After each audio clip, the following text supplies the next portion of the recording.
एक भक्त जगन्नाथ जी के यहां नीलाचल में रहता था। उसके जीवन में बहुत कष्ट आए, दुखी हो गया। हे नीलाचलनाथ, हे नीलाद्री, मैं तुम्हारे पुरुषोत्तम क्षेत्र में रहता हूं, जहां पर यमराज को भी सख्त मना है कि किसी को नरक मत ले जाना। इस क्षेत्र में जन्म लेने वाले को, जगन्नाथपुरी में जन्म लेने वाले को यमराज देख नहीं सकता। वो पुरुषोत्तम क्षेत्र है।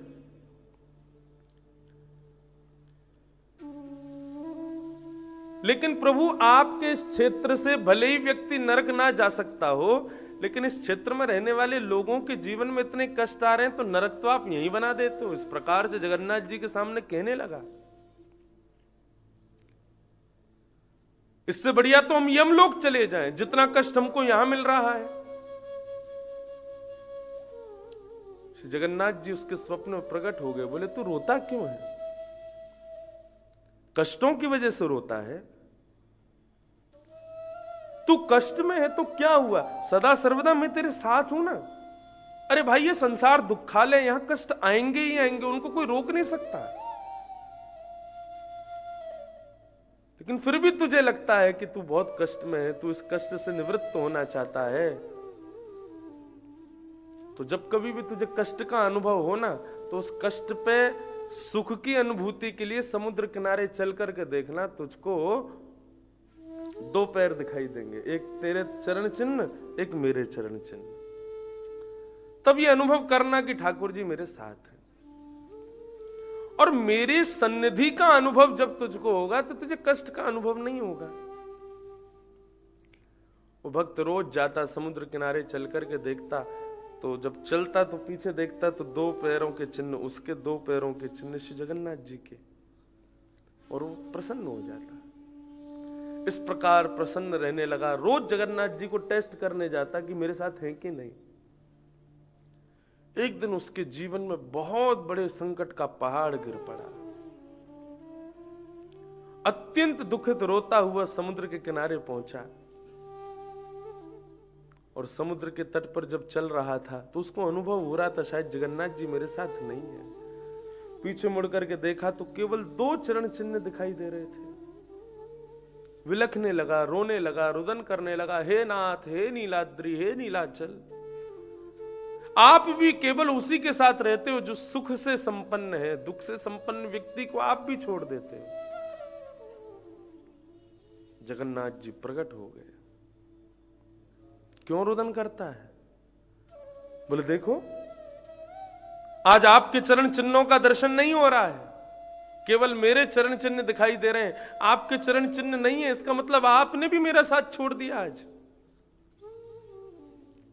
जगन्नाथ जी ने उसको गोद में उठाया और कहने लगे, बालक, जब तू चलता है और तेरे को चार चरण चिन्ह दिखाई देते हैं, तो उस समय मैं भी चलता हूं और तू भी चलता है। जिस प्रकार पिता पुत्र के साथ हाथ पकड़ करके चलता है। लेकिन जब पुत्र बीमार होता है, पुत्र किसी कष्ट में होता है, पुत्र किसी दुख में होता है, तो पिता उसको हाथ पकड़ के चलवाता नहीं है, पिता उसको गोद में लेकर के चलता है।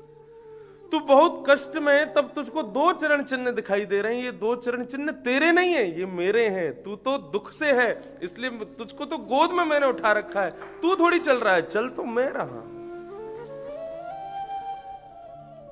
जब दुख संकट जीवन में आते हैं ना, एक अनुभूति करना, तब भगवत स्मरण ज्यादा होता है। कुंती जी कहती हैं इस बात को, और वो स्मरण इसलिए ज्यादा होता है क्योंकि ठाकुर जी हमको गोद में उठाए होते हैं।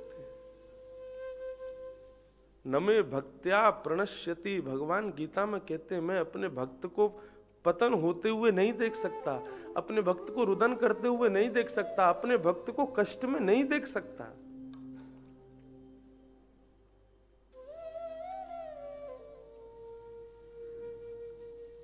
ऐसे श्री जगन्नाथ सदा सर्वदा हम सब जीवों पर कृपा करते हैं और निरंतर साथ रहते हैं। बिना बुलाए बोले, मायरी मेरो श्याम लगो संग डोले। ठाकुर जी से यदि प्रीति आप चाहते हो, ठाकुर जी को प्रेम करना तो सब करते हैं, लेकिन ठाकुर जी आपसे प्रेम करने लगे उसके लिए आप पाक शास्त्र में खूब बढ़िया हो जाओ, बढ़िया बढ़िया भोजन सामग्री बना करके ठाकुर जी के सामने प्रस्तुत करने लगो, तो ठाकुर जी आपसे प्रीति करने लग जाएंगे। लाल जी हमारे भोजन के बड़े प्रिय हैं, ठाकुर जी हमारे खावे पीवे में बड़ी रुचि रखते हैं। श्री जगन्नाथ मंदिर में जब दाल भात सिद्ध किया जाता है तो भोजन बनाने वालों को मुंह पर पट्टी बांध के रखनी पड़ती है। क्यों? क्योंकि प्रसाद बनाते हुए यदि उसकी सुगंधी भी आपकी नासिका में चली गई और सुगंधी से जाकर के आपकी जिह्वा में ये भाव उत्पन्न हो गया कि ये बहुत स्वादिष्ट बन रहा है, इसको लाल जी के भोग के बाद हम खाएंगे, यदि उस प्रसाद के प्रति इतनी भावना भी आ गई ना, जगन्नाथ जी उसका भोग नहीं लगाते। एकादशी व्रत के महात्म्य में ऐसा लिखा है, आपने एकादशी व्रत किया और सामने वाला यदि कुछ खा रहा है, उसको खा करके आपकी जिह्वा में पानी आ जाए और आप सोचो कि अरे कब एकादशी पूरी हो, मैं भोजन करूं, इतने मात्र से एकादशी टूट जाती है।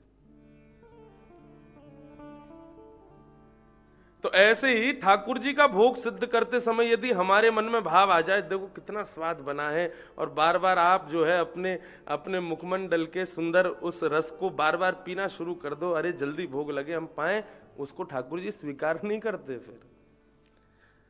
बल्कि भावना ऐसी होनी चाहिए, ये भोजन बहुत सुंदर बन रहा है, बहुत सुखद है, ठाकुर जी पधारेंगे, मधुमंगल आएगा, श्रीदामा आएगा, ठाकुर जी के सब सखा आवेंगे, प्रेम से प्रसाद पाएंगे, भोग लगाएंगे, और उनके मुखमंडल से जो अधरामृत निकलेगा, उस अधरामृत के मिश्रित होने के बाद हमको प्राप्त होगा। इस प्रकार की भावना से भोग सिद्ध किया जाए तो ठाकुर जी भोग पाते हैं।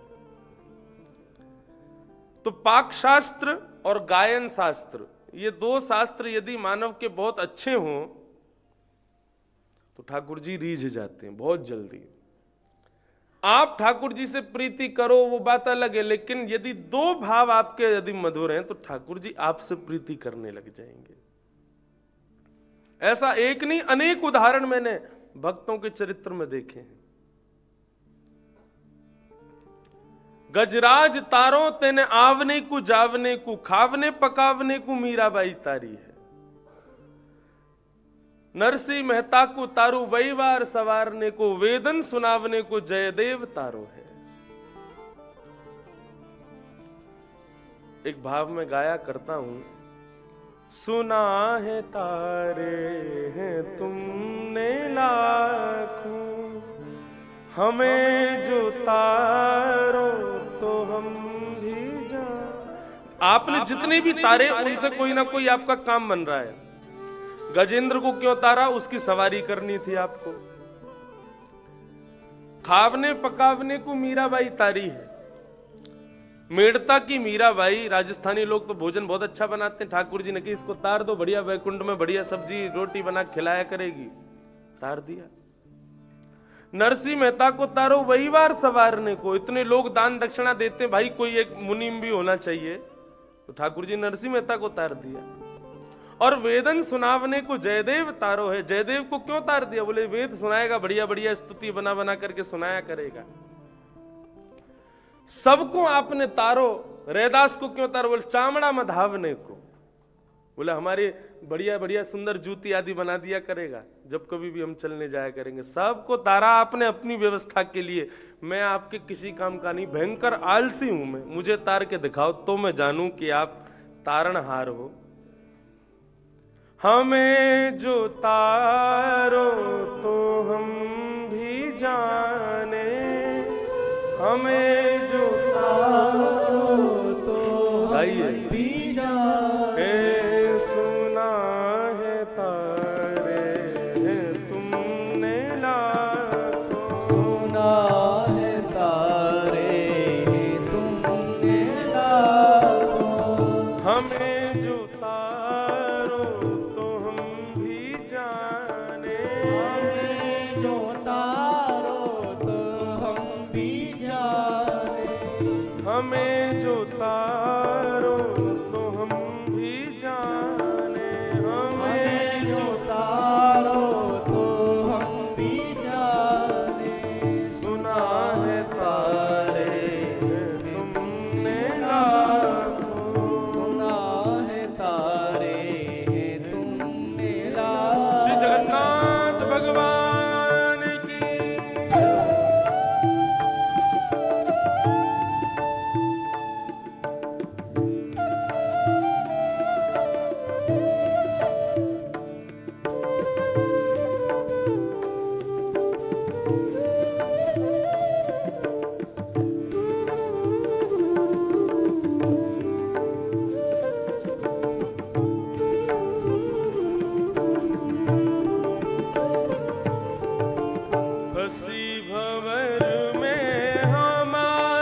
मिटाया समरी का ताप तुमने, हमारे भी पाप ताप भगवन, हमारे भी पाप ताप भगवन, हमारे भी पाप ताप भगवन, हमारे भी पाप ताप भगवन।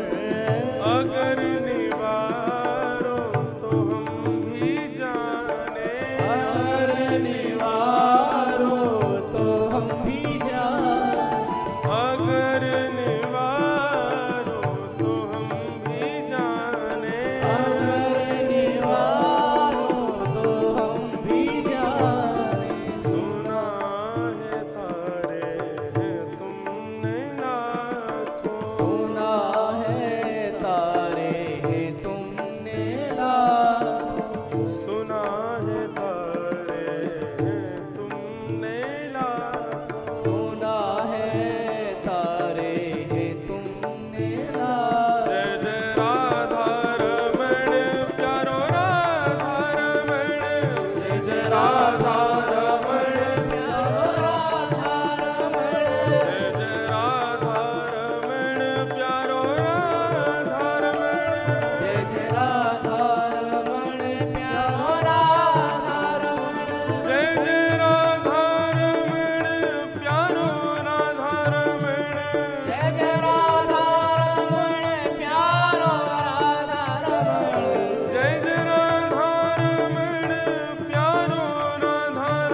जय जय राधा रमण,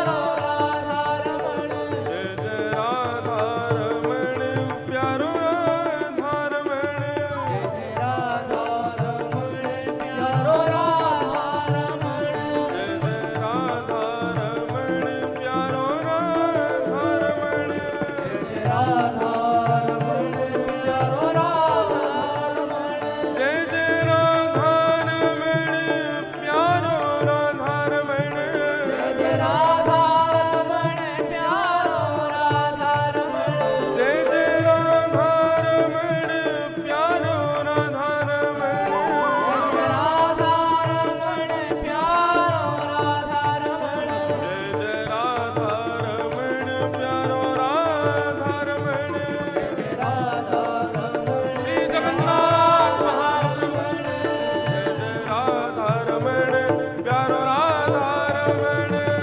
राधा रमण, प्यारो राधा रमण, जय जय राधा रमण प्यारो राधा रमण, जय जय राधा रमण, प्यारो राधा रमण, जय जय राधा रमण प्यारो राधा रमण, जय जय राधा रमण, प्यारो राधा रमण, जय जय राधा रमण प्यारो राधा रमण, राधा रमण, प्यारो राधा रमण, जय जय राधा रमण प्यारो राधा रमण, राधा रमण, प्यारो राधा रमण, जय जय राधा रमण प्यारो राधा रमण, जय जय राधा रमण, प्यारो राधा रमण, जय जय राधा रमण प्यारो राधा रमण, जय जय राधा रमण, प्यारो राधा रमण, जय जय राधा रमण प्यारो राधा रमण, राधा रमण, प्यारो राधा रमण, जय जय राधा रमण प्यारो राधा रमण, राधा रमण, प्यारो राधा रमण, श्री जगन्नाथ महाप्रभु की जय। जय जय श्री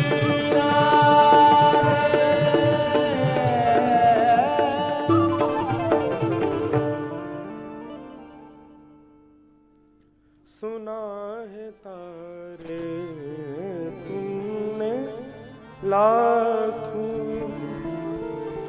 हमें जो तारो तो हम भी जाने, सुना है तारे हैं तुमने लाखों, हमें जो तारो तो हम भी जाने। ठाकुर जी को तारना पड़ता नहीं है, ठाकुर जी तारते ही हैं।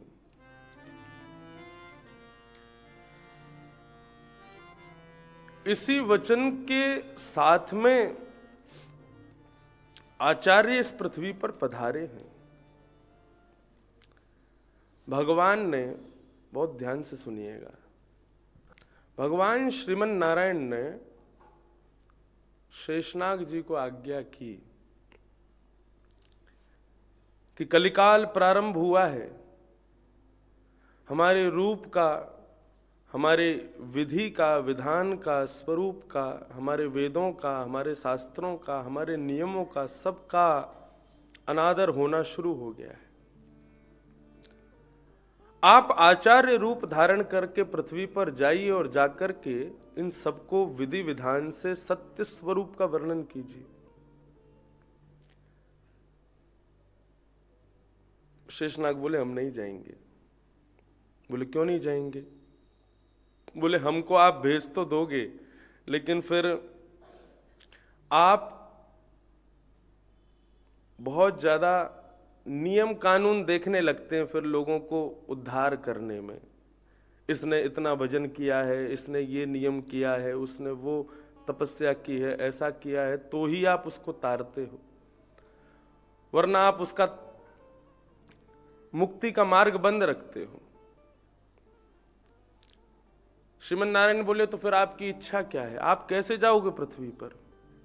तो बोले पहले वचन दीजिए हमको।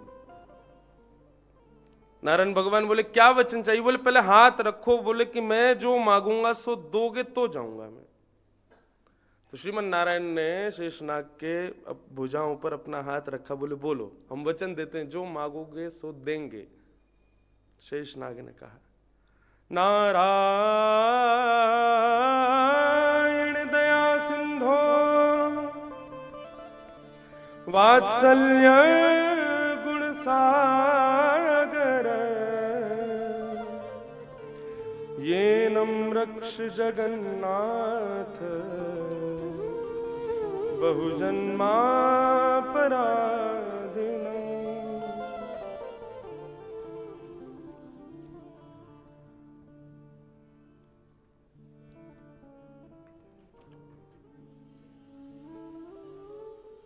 नारायण दया सिंधु श्रीमन नारायण नारायण नारायण श्रीमन नारायण नारायण नारायण श्रीमन नारायण नारायण नारायण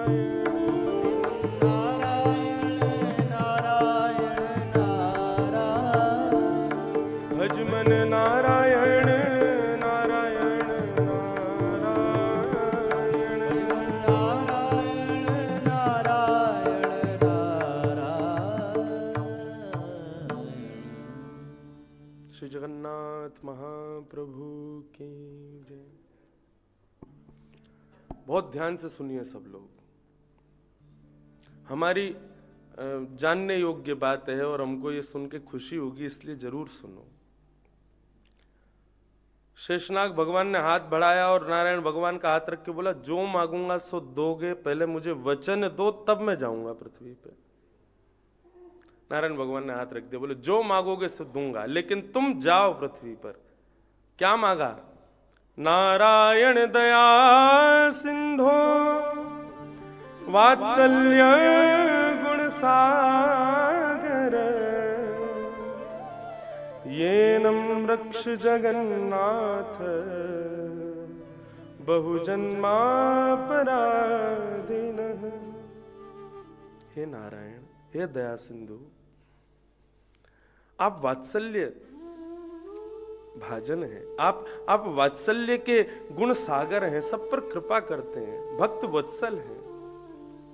ये कलयुग के लोग ना, ये लोग बड़े भोले हैं। मैं आपसे केवल इतनी प्रार्थना करना चाहता हूं, हे प्रभु, आपके सामने आकर के अपने नेत्रों से एक बार यदि कोई आपको केवल देख भर लेना, चाहे वो कितने भी अपराध उसके जीवन में हो, कितने भी पाप वो अपने जीवन में करके आया हो, कितने भी जन्मों जन्मांतर के उसके पाप हों, लेकिन वो यदि आपके सामने आकर के देख ले और अबोध बालक की तरह केवल आपको प्रणाम कर ले। बालक छोटा होता है, माता पिता उसको सिखा देते हैं प्रणाम कैसे करना है, लेकिन वो प्रणाम का मतलब नहीं जानता। उसको बता देते हैं, बोले कि बेटा चलो राधे राधे बोलो, तो वो हाथ जोड़ता है। उसको ये नहीं पता राधे राधे का मतलब क्या होता है। उसको बोलेंगे प्रणाम करो तो सिर झुका देगा, बोले जय करो तो हाथ उठा देगा जय, लेकिन उसको जय का मतलब नहीं पता, प्रणाम का मतलब नहीं पता, हाथ जोड़ने का मतलब नहीं पता, राधे राधे का मतलब नहीं पता। लेकिन फिर भी वो बालक जब ये क्रिया करता है तो हमको कितनी खुशी होती है। कितना प्यारा बालक है, उसको गोद में लेने की इच्छा होती है। हे जगन्नाथ, जब सामान्य जीव आपके सामने आकर के केवल हाथ जोड़ के प्रणाम मात्र करे ना, तो एक बालक पर जैसे वात्सल्य भाव उमड़ता है ना, ऐसे उसको देख करके हे प्रभु ये नम रक्ष जगन्नाथ, उसकी रक्षा करना प्रभु। यदि ये वचन आप मुझे दोगे तो मैं पृथ्वी पर जाऊंगा, नहीं तो नहीं जाऊंगा। तब भगवान ने कृपा करके शेषनाग को आज्ञा की कि आप जाइए, मैं वचन देता हूं जो भी मेरे सामने आकर के केवल हाथ जोड़ करके प्रणाम मात्र करेगा, उसकी रक्षा करने का दायित्व मैं उठा लूंगा। वो सदा सर्वदा मेरे रक्षक में रक्षार्थ बना रहे, ये जिम्मेदारी मेरी बन जाएगी। तभी शेषनाग इस कलिकाल में भाष्यकार श्री रामानुज स्वामी जी के रूप में प्रकट हुए।